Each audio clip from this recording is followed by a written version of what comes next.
In today's video, I'm going to teach you how to delete table column in WPS Office Mobile. This is a simple but very useful skill, especially if you are working with tables for lists, records, or any kind of organized data.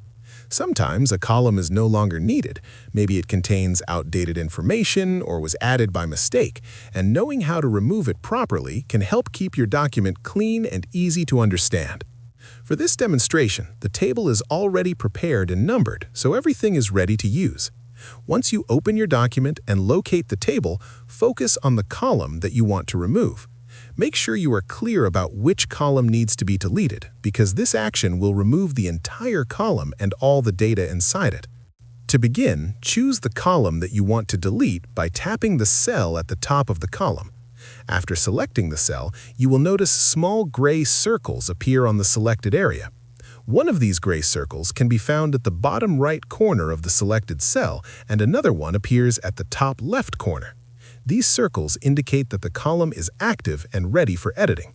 Next, place your finger on the gray circle located at the bottom right corner of the selected cell. Carefully drag this circle downward until it reaches the very last cell at the bottom of the same column. This step is important because it highlights the entire column from bottom to top. Once the full column is selected, release your finger. After releasing, an option will appear on your screen. Look for the Delete option that becomes available once the column is fully selected. Tap Delete and the selected column will immediately be removed from the table. You will see the table automatically adjust, with the remaining columns shifting into place to fill the space. As a helpful tip, always double-check the selected column before confirming the Delete option, especially if your table contains important information. This ensures that only the intended column is removed and nothing else is affected.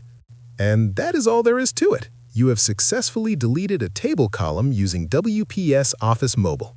If you found this video helpful, let me know in the comments. Give it a like, subscribe to the channel, and don't forget to hit the notification bell.